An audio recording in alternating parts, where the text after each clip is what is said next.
41 मजदूर 17 दिनों तक पाताल में कैद। 400 घंटे का नॉन स्टॉप ऑपरेशन किसकी वजह से मुमकिन हुआ? जब बार बार चट्टानी मुसीबत खड़ी हो रही थी, फिर किसने मजदूरों को निकालने का नया सक्सेस प्लान बनाया? वो कौन है विदेशी टनल एक्सपर्ट जिसके दिमाग के सामने सब फेल? उसने पहाड़ देवता को मनाकर किया खेल। ऑपरेशन जिंदगी का असली हीरो जिसने सनातन को सर्वोपरि माना, उनकी तपस्या दुनिया भर में वायरल। 17 दिनों तक पहाड़ की गोद में कैद होने के बाद 41 मजदूरों को नई जिंदगी मिली। चट्टानी मुसीबतों को तोड़कर सभी 41 मजदूरों को नई जिंदगी मिली। वो उम्मीद पूरी हुई जो धीरे धीरे निराशा में तब्दील होती जा रही थी। लेकिन उत्तरकाशी की सिलकेयारा सुरंग में फंसे 41 मजदूरों को 400 घंटे के रेस्क्यू ऑपरेशन के बाद सुरक्षित बाहर निकाल लिया गया है।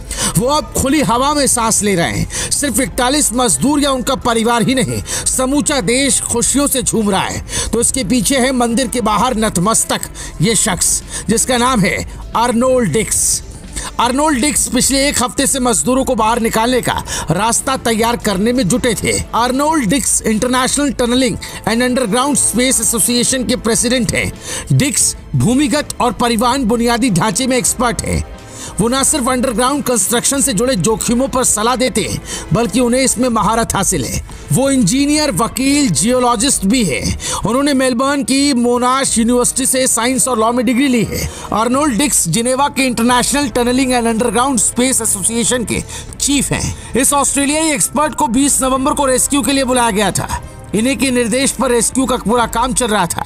हैवी ऑगर मशीन लगाई गई, लेकिन चट्टानी तलवों में फंसकर मशीन टूट रही थी।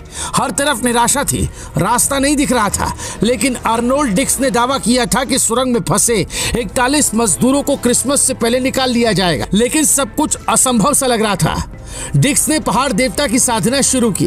वो जितनी बार भी टनल के अंदर गए और बाहर निकले, उतनी बार वापस आकर पास में स्थापित पूजा स्थल के आगे घुटनों पर बैठकर हाथ जोड़े और आंखें बंद करके प्रार्थना की। कहते हैं कि डिक्स ने टनल के मुहाने से हटाए गए पूजा स्थल को वापस रखवाया था।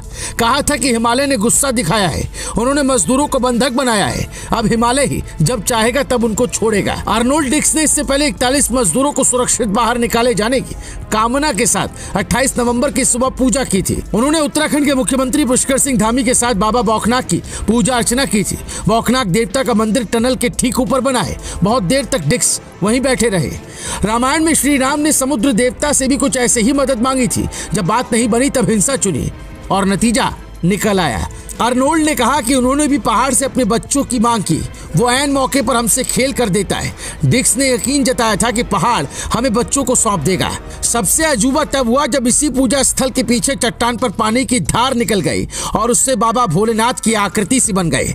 मौसम अचानक साफ हो गया, जबकि बारिश का अनुमान मौसम विभाग ने बता रखा था। उसे देखकर डिक्स ने कहा कि आज हिमालय और यहाँ के बाबा भोलेनाथ खुशखबरी देने वाले हैं।